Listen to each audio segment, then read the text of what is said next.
산나 찬양대 찬양을 함께 연구드리겠습니다.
시편 121편 말씀을 우리 함께 한번 보도록 하겠습니다. 시편 121편을 제가 여러분들에게 봉독하여 드리겠습니다. 내가 산을 향하여 눈을 들리라.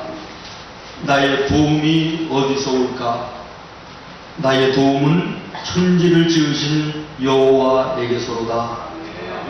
여호와께서 너를 실족하지 아니하게 하시며 너를 지키시는 이가 졸지 아니하시리로다. 이스라엘을 지키시는 이는 졸지도 아니하시고 주무시지도 아니하시리로다. 여호와는 너를 지키시는 이시라. 여호와께서 내 오른편에서 내 그늘이 되시나니 낮에 해가 너를 상하게 하지 아니하며 밤에 달도 너를 해치지 아니하리로다. 여호와께서 너를 지켜 모든 환난을 면하게 하시며 또 내 영혼을 지키시리로다. 여호와께서 너의 출입을 지금부터 영원까지 지키시리로다. 아멘. 할렐루야. 우리 한번 찬양하도록 하겠습니다. 하나님은 너를 지키시는 자 찬양하겠습니다.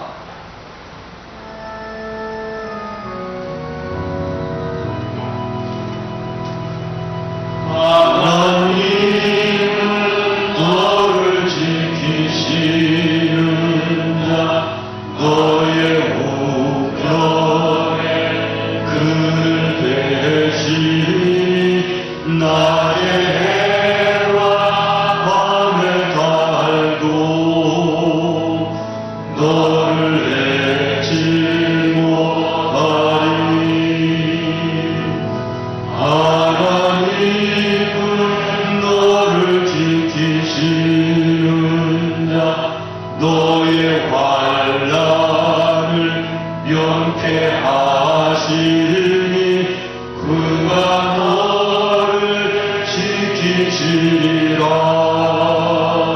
너의 출입을 지키시리라. 눈을 들어 산을 보아라. 너의 도움 어디서 오나. 천지 지으신 너를 만드신 여호와께로 눈을 들어 산을 보아라. 눈을 들어 산을 보아라. 너의 도움 어디서 오나. 천지 지으신 너를 만드신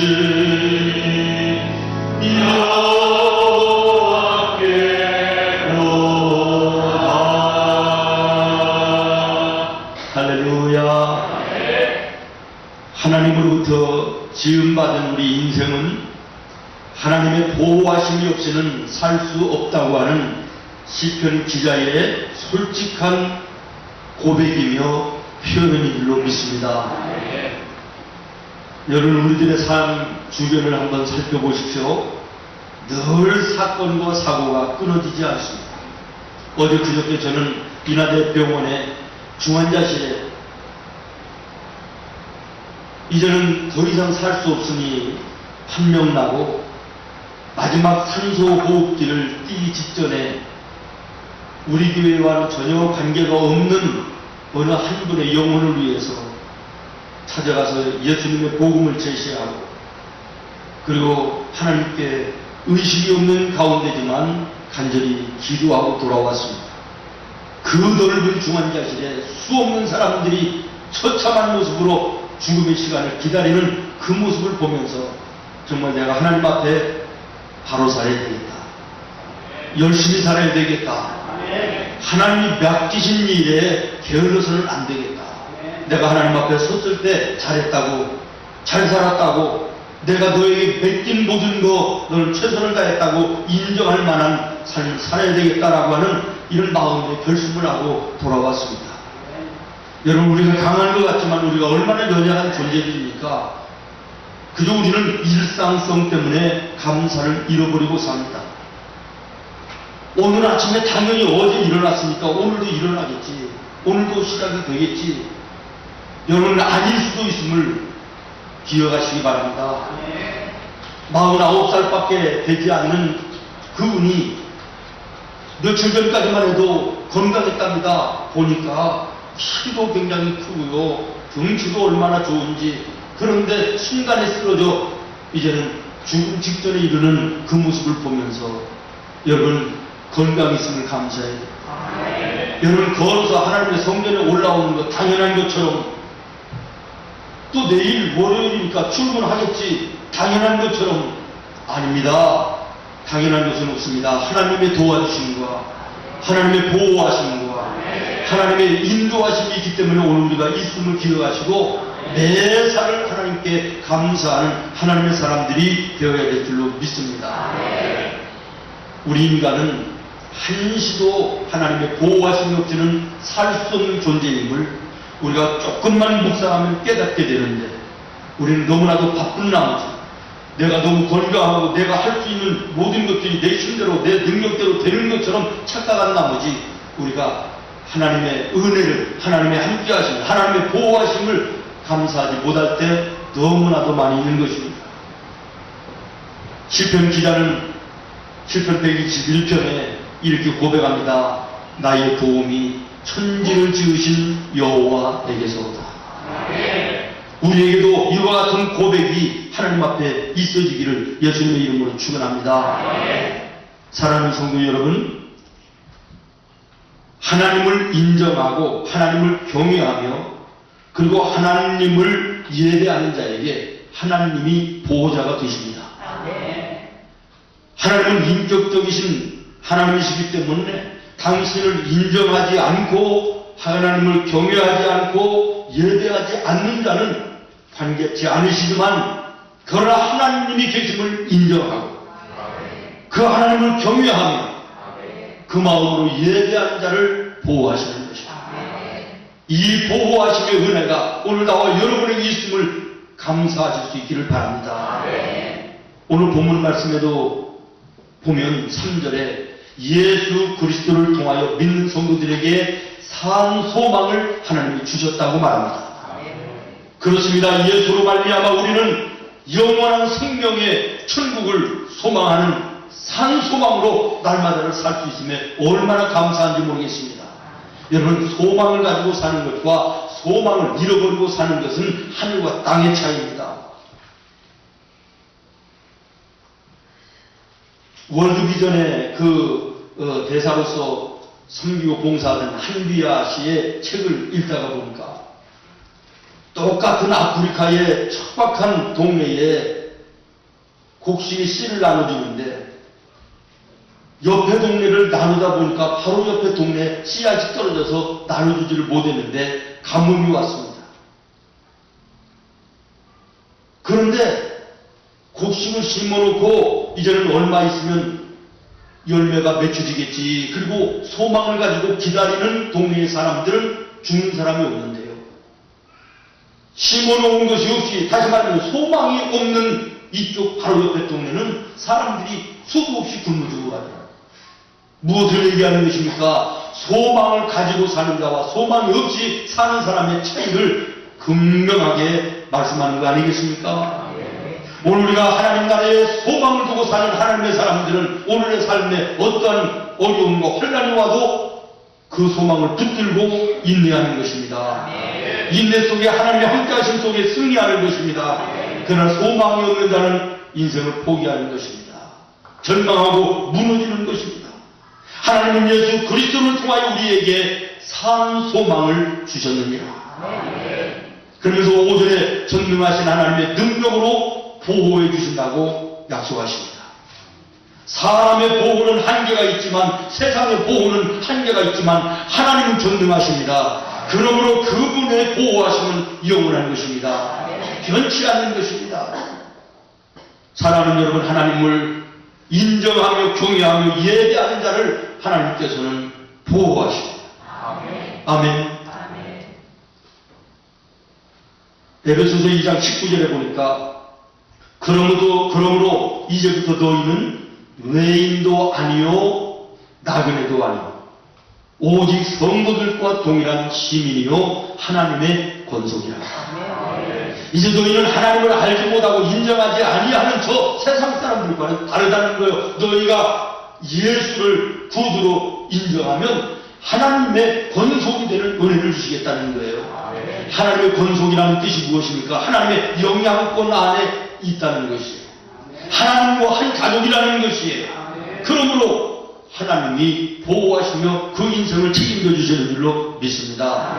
저는 특별히 오늘 예수 그리스도를 통한 산 소망과 하나님의 전능하심을 통한 보호하심의 축복이 예배하는 생물의 모든 성도들의 가정의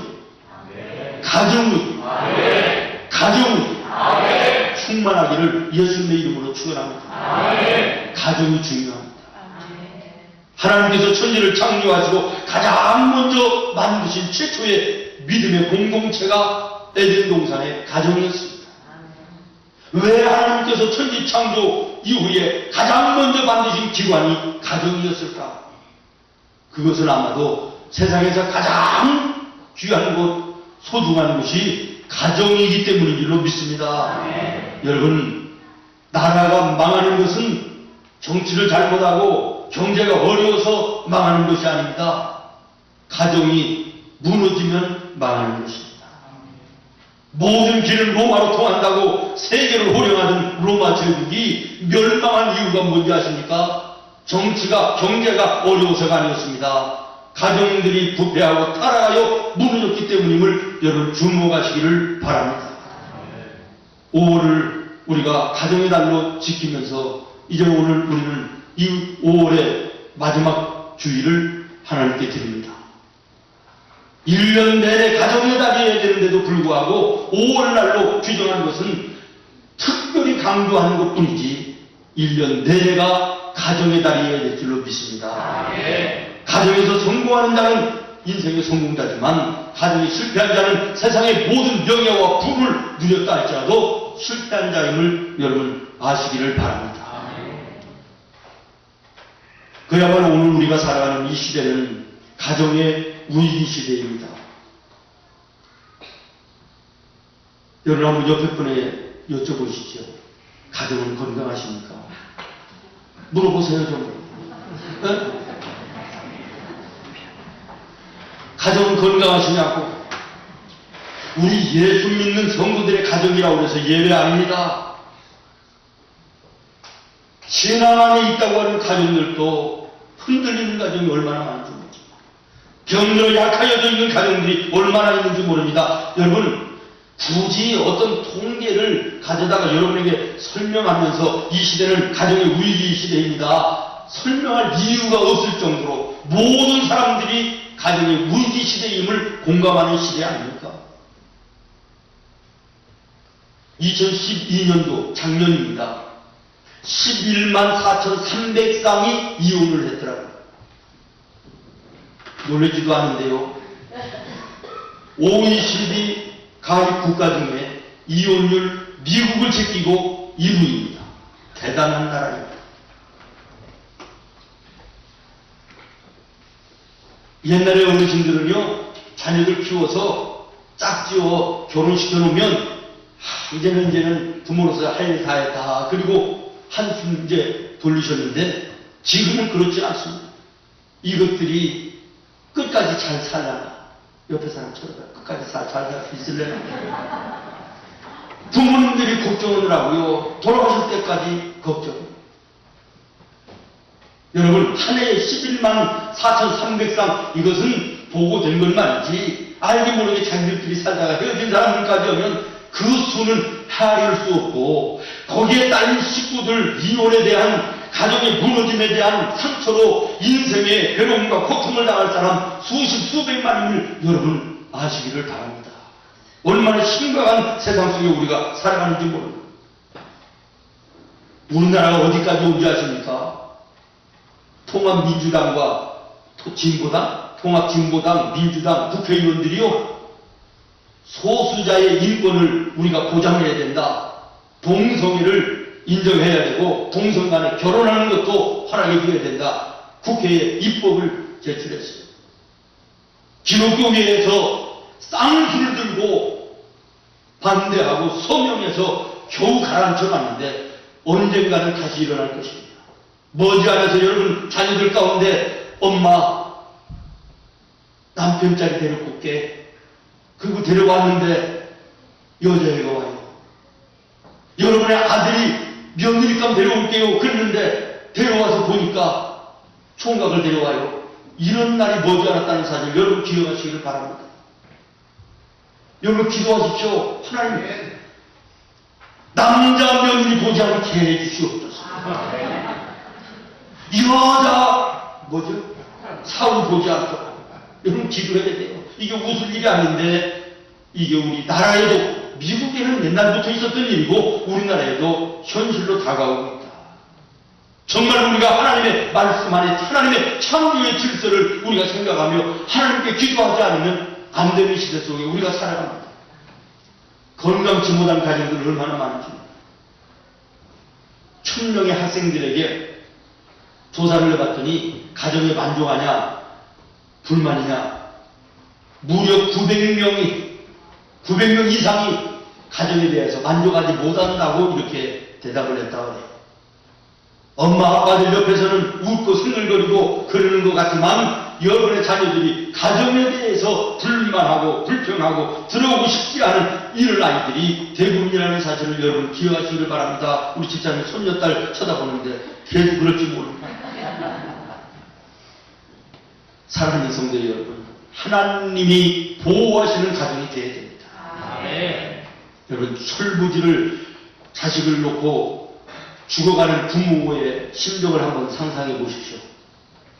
여호수아서 24장에 보면 철부지처럼 우상을 섬기며 세상을 따르며 타락해가는 가정들을 바라보는 여호수아가 늙어 죽어가면서 절규하듯 외치는 부르짖음이 나오는데 너희가 오늘날 섬길 자를 선택하라. 오직 나와 나의 가정은 여호와를 섬기겠노라. 사랑하는 성도 여러분, 오직 나와 내 집은 여호와를 섬기겠노라고 절규하던 여호수아의 외침이 결단이 나와 여러분의 결단이 되어야 될 줄로 믿습니다. 이런 가정을 하나님이 책임져 주시는 것입니다. 나와는 내 집은 하나님만 섬기겠다. 이 결단이 여러분의 결단이 되고 이 결단 속에 하나님은 여러분의 가정을 보호하십니다. 저는 이런 믿음의 가정을 하나님께서 어떻게 보호하시는가라는 것을 성경에서 찾아보면서 은혜를 받고 여러분들에게 그 은혜를 함께 나누고자 합니다. 첫 번째로 신명기 32장 11절부터 12절입니다. 같이 읽습니다. 시작. 마치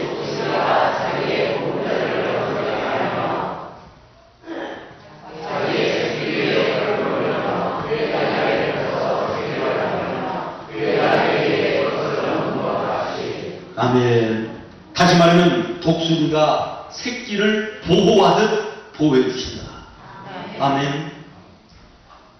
어미 독수리는요, 어느 정도 새끼가 자랄 때까지 둥지에서 이렇게 키우다가 때가 되면 둥지에서 도저히 살 수 없도록 둥지를 뒤집어 놔가지고 새끼 독수리를 둥지에 잊지 못하고 그 높은 둥지에서 떨어지게 한다. 우리가 잘 아는 대로 독수리는 높은 낭떠러지 우리 같은데 이런데 집을 짓는다고 그러는데 그 밑에는 바위거든요. 여기에서 한 번도 날려보지 못한 새끼 독수리를 밀어내는 거예요. 그러면 독수리가 살겠다고 발버둥을 치는 것입니다. 그런데 날려보지 못한 독수리가 날 리가 없지요. 바위에 떨어지기 직전 떨어지면 박살나는 것입니다. 그때 쏜살같이 어미 독수리가 내려와서 그 강한 날개로 독수리 새끼를 얹어놓고 다시 올라간다. 그리고 또다시 떨어뜨리고 또 운영 속의 직전에 다시 건져 올리면서 결국에는 새끼 독수리가 상공을 향하여 날아갈 수 있는 강한 세균의 왕되도록 만들어낸다라고 하는 것입니다. 사랑하는 여러분, 아무리 위험해도 어미 독수리가 있는 한 새끼 독수리는 안전하다는 거예요. 이 보호의 방법이 우리에게 주는 깊은 교훈이 있습니다. 훈련을 통해서 강한 독수리를 만들고 스스로 날 수 있는 힘을 기르게 하는 것처럼 우리 하나님께서도 때로는 당신의 자녀된 나와 여러분을 시험하시기도 하고 환난을 통해서 우리를 훈련시키시지만 이 훈련은 세상을 이길 수 있게 하기 위한 하나님의 보호의 한 방법이라는 사실입니다.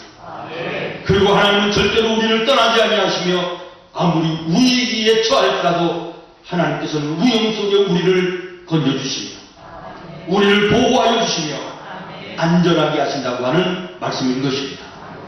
사랑하는 성도 여러분, 신앙의 위기 속에 있는 자들도 있을 수 있고, 사업의 위기 속에 있는 자들도 있을 거고, 가정의 위기 속에 있는 사람들도 있을 수 있습니다. 대인관계의 위기 속에 있어서 괴롭고 힘든 나날을 보내는 우리 성도들도 있을 수 있습니다. 그러나 하나님은 말씀하십니다. 감당치 못할 시험 너희에게 주지 않는다. 시험을 당할 때에는 또한 피할 길을 내사 내가 너희를 인도한다고 말씀하고 계신 것입니다. 사랑하는 여러분, 오늘 여러분의 삶 속에 어떤 위기가 있습니까? 아무리 큰 위기라 할지라도 하나님이 나와 함께 하시기 때문에 하나님이 우리를 보호하시는 것입니다. 땅에 떨어져 박살날 위기 있지만 어미 독수리는 절대로 새끼를 떠나지 않고 강한 날개로 새끼를 얹어 안전하게 보호하여 주는 것처럼 오늘 우리의 인생 속에 어떤 위기가 어떤 위험이 있을지라도 하나님은 우리를 떠나지 아니하시고 우리를 보호하시는 것입니다. 욥은 인생의 환난을 당하여 친구들이 떠나갔습니다. 가족들도 떠나갑니다. 심지어는 나중에는 사랑하는 아내조차도 떠나갔습니다. 그러나 하나님은 그를 떠나지 아니하셨습니다. 인생의 가장 큰 위기 속에 하나님만은 남으셔서 욥을 붙들어 다시 세워주시고 이전보다 갑절의 은혜와 복으로 함께 하신 줄로 믿습니다. 이스라엘 백성들이 애굽에서 나와서 가나안을 향하여 걸어갈 때 가장 먼저 만났던 장애물이 홍해 아닙니까? 출애굽기 14장에 보면 뒤에서는 애굽의 군사가 쫓아오고 앞에는 홍해 바다가 가로막고 있는 절대절명의 위기와 환난의 상황 속에 모세가 하나님을 향하여 기도했더니 하나님께서 모세에게 응답하셔서 이스라엘 백성들을 인도하던 구름 기둥이 이스라엘 백성 뒤로 옮겨집니다. 추경에 오는 애굽의 서쪽에는 나무과 흑암이 가득하고 이쪽에는 이스라엘 백성들 쪽에는 밤인데도 불구하고 낮과 같이 밝았다고 그랬습니다. 그래서 애굽의 군대들이 이스라엘을 범하지 아니하도록 하나님께서 보호막을 쳐주셨다고 말씀합니다. 사랑하는 여러분, 인생 속에 위기가 닥칠지라도 하나님께서는 나와 여러분 사이에 보호막을 치시고 우리를 안전하게 보호하시며 지켜주시는 줄로 믿습니다. 그 다음에 두 번째로 시편 17편 8절입니다. 같이 읽겠습니다. 시작.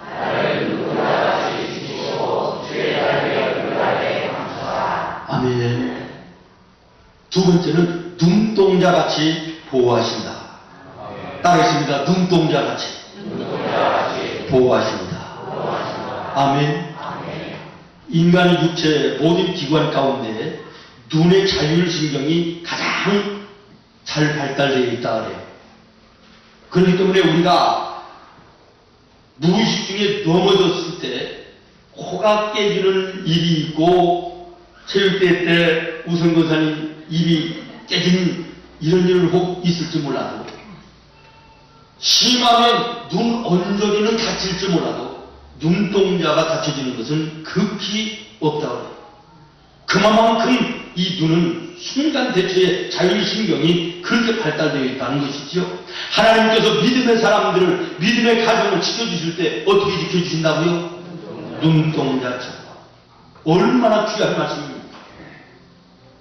독수리가 자기의 새끼를 보호한다는 것은 환난의 위기 속에 지키는 거라고 하면 눈동자처럼 지킨다고 하는 것은 매 순간순간마다 위기가 아니라 할지라도 모든 매 순간순간을 하나님께서 지키신다는 거예요.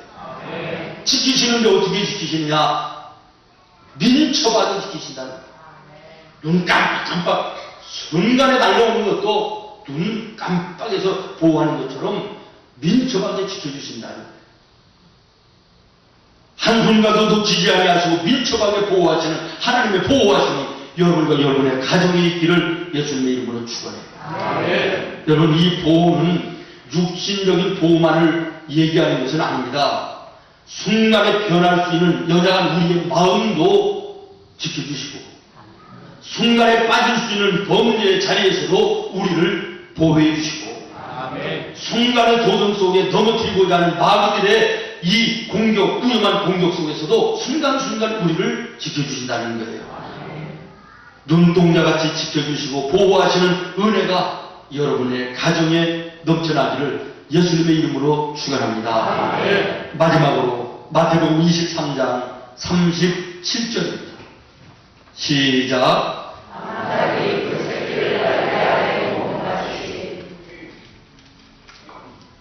어미닭이 새끼 병아리를 날개 아래 몸같이 보호해 주신다. 할렐루야. 농촌에서 자라나신 분들은 이런 광경을 아마 추억하실 것입니다.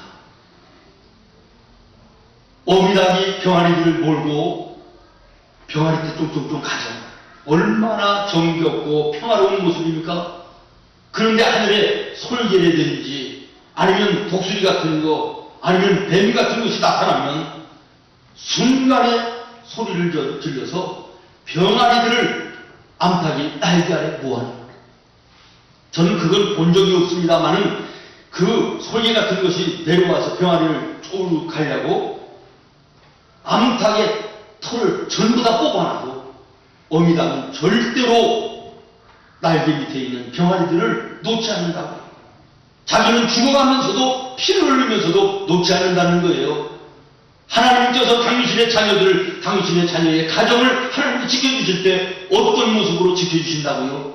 암탉이 병아리를 날개 아래 모음같이. 얼마나 감사한 일인지, 얼마나 고마운 일인지. 사랑하는 여러분, 하나님을 인정하시기를 바랍니다. 하나님을 경외하시기를 바랍니다. 그 하나님을 예배하시기를 바랍니다. 그런 자와 그런 가정을 하나님께서 이렇게 보호해 주신다고 약속하십니다.